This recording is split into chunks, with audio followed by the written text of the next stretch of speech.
What's up, guys? Good morning. Good morning to everyone. I'm Sudhir. So, to the lecture, this is start the Hindu newspaper analysis. Welcome to study mission. I hope to love well. So आज के the Hindu newspaper analysis में देखेंगे आज का नया editorial और देखेंगे क्या कुछ नया न्यूज है आज का। आइए चलते हैं सीधे एडिटोरियल पेज पे।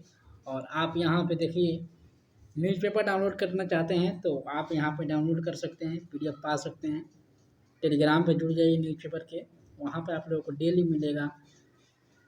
You can read all newspaper in other language such as Hindi, Marathi, Gujarati, Manipuri, Telugu, Kannada, Malayalam, ये सब न्यूज़पेपर आप लोगों को मिलेगा यहाँ पर टेलीग्राम पे। तो टेलीग्राम पे इंग्लिश न्यूज़पेपर मिलेगा आप लोगों को, आप पढ़ सकते हैं।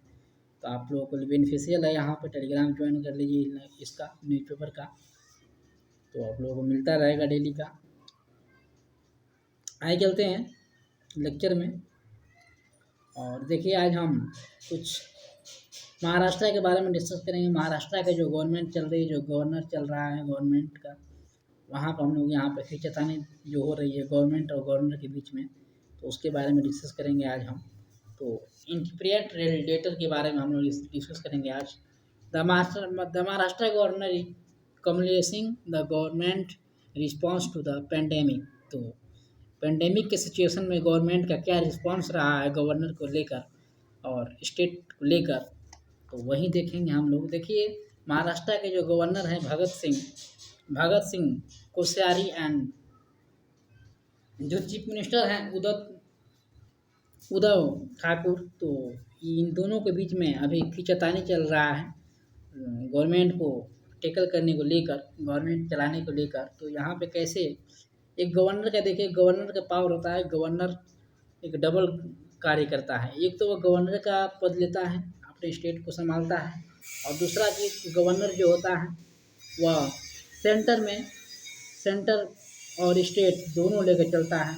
ये सेंट्रल गवर्नमेंट के बीच में भी ये होता है, सेंट्रल गवर्नमेंट के साथ भी चलता है और अपने स्टेट को भी लेकर चलता है। गवर्नर का कार्य हो जाता है, गवर्नर का दो वर्क हो जाता है, इसलिए गवर्नर को हम लोग डबल वर्कर बोलते हैं।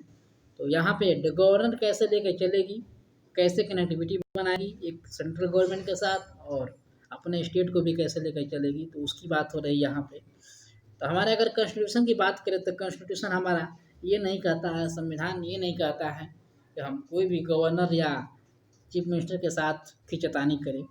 जहाँ जैसे कि आप लोग यहाँ पर देखने को मिल रहा है आप लोग स्टेट में कि चीफ मिनिस्टर और गवर्नर दोनों यहाँ पे खींचतानी के रूप में चल रहे हैं। यह हमारे कॉन्स्टिट्यूशन नहीं कहता है। अगर बात करें गवर्नर की, तो गवर्नर अपॉइंटमेंट होता है और उसके पास पावर होता है everything related to the affairs government. तो गवर्नमेंट के द्वारा एवरीथिंग उसका पावर होता है, गवर्नमेंट के द्वारा चलाए। अगर हम बात करें गवर्नर की, तो गवर्नर जो होता है 153 आर्टिकल 153 के अकॉर्डिंग गवर्नर जो होता है चूज किया जाता है और गवर्नर अपना कार्य करता है। तो 153 है आर्टिकल, आप लोग ध्यान रखिएगा। गवर्नर का पावर देता है, गवर्नर का ये एक अदर पावर देता है। 157 की बात करें अगर, आर्टिकल 157 की और आर्टिकल 158 की, तो कॉन्स्टिट्यूशन में लिखा गया स्पेशली कि ये एलिजिबल होना चाहिए, गवर्नर किसके एलिजिबल होना चाहिए। 158 और 157 और 158 जो आर्टिकल है यह बताता है कि गवर्नर बनने के लिए क्या क्या गुण होना चाहिए। गवर्नर बनने के लिए किसी भी स्टेट के गवर्नर अगर बनना है तो उसके पास एलिजिबिलिटी क्या होनी चाहिए। तो एलिजिबिलिटी की बात करें अगर गवर्नर की, तो गवर्नर के पास मस्ट ये होना चाहिए, आप लोग को पता होगा कि या तो प्राइम मिनिस्टर की बात करें, प्रेसिडेंट की बात करें, गवर्नर की बात करें, चीफ मिनिस्टर की बात करें, कोई भी अगर आप यहाँ पे पद लेना चाहते हैं, ऑफिशियल पद लेना चाहते हैं, गवर्नमेंट से पद लेना चाहते हैं, तो आपको सबसे पहले ज़रूरी क्या होता है कि आप you are the citizenship of India, आप इंडिया के सिटीजनशिप होने चाहिए, आप इंडिया के सिटीजनशिप होने चाहिए। तो पहली बात कि सिटीजनशिप जो होना चाहिए वो इंडिया का होना चाहिए। दूसरी बात कि वह 35 वर्ष का होना चाहिए। गवर्नर का अपॉइंट करने का एज जो होना चाहिए 35 ईयर्स होना चाहिए, 35 वर्ष होना चाहिए गवर्नर को चुने जाने का एज। अगर बात करें दूसरा, तो मेंबर ऑफ, वह किसी भी मेंबर नहीं होना चाहिए, ना पार्लियामेंट में हाउस, कोई भी दोनों हाउस में से किसी भी हाउस का वह पार्लियामेंट का मेंबर नहीं होना चाहिए। वह एक, बोल सकते हैं कि इंडिपेंडेंट बॉडी होनी चाहिए। इंडिपेंडेंट बॉडी के मतलब कि कोई भी गवर्नमेंट के पक्ष में नहीं होना चाहिए। कोई भी गवर्नमेंट चल रही हो, गवर्नमेंट के पक्ष में नहीं होना चाहिए, इंडिपेंडेंट फैसला लेने वाला होना चाहिए। वो कोई भी संसद नहीं होना चाहिए, पार्लियामेंट में कोई भी उसका स्थान नहीं होना चाहिए। ये बात करता है गवर्नर का एलिजिबिलिटी के बारे में। कोई भी ऑफिशियल वर्क ना कर रहा हो, कोई भी ऑफिशियल वर्क ना करना हो, ये होनी चाहिए कि कोई भी ऑफिशियल वर्क ना कर रहा हो, ना सरकारी कार्य कर रहा हो। जो गवर्नर होता है वो इंडिपेंडेंट होता है। जैसे जैसे कि हमारा जो इलेक्शन कमीशन होता है, इलेक्शन कमीशन एक इंडिपेंडेंट बॉडी होता है। इलेक्शन कमीशन ना किसी सरकार का पक्ष लेता है, ना विपक्ष करता है। इंडिपेंडेंट होता है वो इलेक्शन कमीशन। इलेक्शन जो कराता है वो इंडिपेंडेंट में इलेक्शन कराता है। तो ऐसी होनी चाहिए हमारे गवर्नर का पद भी, गवर्नर का एलिजिबिलिटी भी। 5 साल का उसका नॉर्मल वर्किंग टाइम देखने को मिलता है, 5 साल।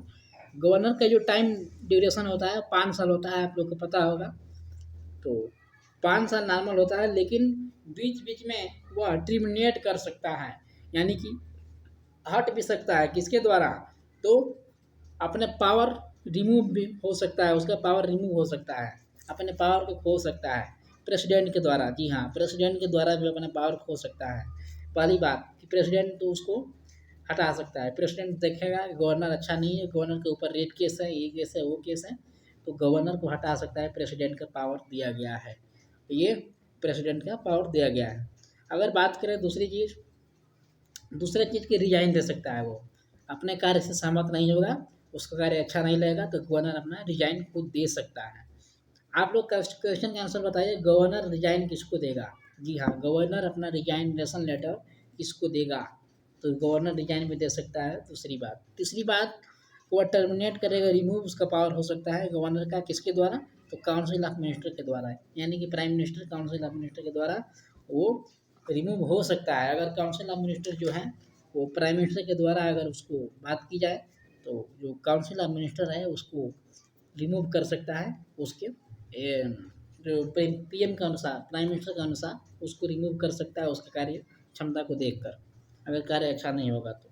गवर्नर कमेटी बनाई गई थी 1971 में। जी हाँ, गवर्नर कमेटी बनाई गई थी 1971 में। तो आप लोगों को पता होगा गवर्नर कमेटी 1971 में बनाई गई थी। इसमें बात किया गया था गवर्नर को इम्प्लीमेंट करने के लिए, गवर्नर को यहाँ पे बनाया गया था। प्रेसिडेंट जो है, प्रेसिडेंट रूल आर्टिकल 356 की बात करता है, 356 आर्टिकल की बात करता है प्रेसिडेंट रूल। प्रेसिडेंट रूल मतलब कि प्रेसिडेंट ये कर सकता है, गवर्नर को हटा सकता है, प्रेसिडेंट गवर्नर को हटा सकता है। और प्रेसिडेंट रूल 356 की बात करता है, जब प्रेसिडेंट रूल लगता है, यानी कि जब इमरजेंसी लगती है, तो प्रेसिडेंट रूल के द्वारा ही लगती है इमरजेंसी। जब नेशनल इमरजेंसी लगती है तो प्रेसिडेंट रूल के द्वारा ही नेशनल इमरजेंसी लगती है। और प्रेसिडेंट रूल किसके उपलक्ष्य में लगता है? तो प्रेसिडेंट के उपलक्ष्य में प्रेसिडेंट रूल लगता है। आप लोग को पता होगा हिस्ट्री कि प्रेसिडेंट रूल लगा था इंदिरा गांधी के समय में। तो इंदिरा गांधी के समय जब प्रेसिडेंट रूल लगा था, तो प्रेसिडेंट को खुद ही पता नहीं चला कि यहाँ पे प्रेसिडेंट रूल भी लगा है, इमरजेंसी भी चल रही है। तो ये कैसी कैसी कंडीशन आ जाती है, जबकि प्रेसिडेंट को पता भी नहीं चलता है और प्रेसिडेंट रूल भी लग जाता है। ये चीज़ें कहीं ना कहीं यहाँ भी दिखाई देने को मिल रही है, महाराष्ट्र में भी, कि गवर्नर गवर्नर का पद भी गवर्नर का यहाँ देखा जा रहा है, गवर्नर और चीफ मिनिस्टर में यहाँ पे खींचतानी चल रही है। और गवर्नर को पता नहीं है, गवर्नमेंट को पता नहीं है कि यहाँ पे कुछ चल रहा है या नहीं चल रहा है। सेम चीज़ यहाँ पर दिखाई दे रहा है। अगर हम बात करें तो हमारे कॉन्स्टिट्यूशन में ये लिखा गया है कि आप कोई भी गवर्नर हो, कोई भी बॉडी हो, इंडिपेंडेंट होना चाहिए। इंडिपेंडेंट होना चाहिए, इंडिपेंडेंट मतलब कि आपको ना किसी सरकार के पक्ष में होना चाहिए, ना विपक्ष में होना चाहिए। आप लोगों को एक अलग फैसला लेना है, एक अलग तरह से फैसला लेकर चलना पड़ेगा, ये कही गया है हमारे कॉन्स्टिट्यूशन में। लेकिन यहाँ पर देखने को ऐसा चीज़ें मिलती नहीं है। अगर आप कहीं ISP बन गए, आप यूपीएससी निकाल दिए, तो वहाँ पर अगर कोई भी आपको पद दिया जाता है, आपको इंडिपेंडेंट होना चाहिए। इंडिपेंडेंट आप रहेंगे तभी कार्य अच्छा कर सकेंगे। जी हाँ, आप किसी भी पॉलिटिकल पार्टी से, किसी भी क्षेत्र से, किसी भी रिलीजन से, जाति से, धर्म से आप वहाँ में बिलॉन्ग नहीं करेंगे। आप एक इंडिपेंडेंट बॉडी होंगे। आप गरीबों अमीरों को नहीं देखेंगे। आप एक इंडिपेंडेंट रूप से कार्य करना पड़ेगा आपको। तो वही चीज़ यहाँ पे सेम फॉलो होती है गवर्नमेंट को, गवर्नर को और हमारे इलेक्शन कमीशन के ऊपर। ये कहीं ना कहीं देखना पड़ेगा कि ये कैसे महाराष्ट्र में गवर्नर चलेगा, गवर्नमेंट, और इसको कैसे आगे लेकर चला जाएगा। आई होप कि आप लोग आज का लेक्चर क्लियर कर लिए होंगे और काफ़ी समझ में आया होगा आप लोगों को। तो थैंक यू फॉर लिसनिंग। जय हिंद।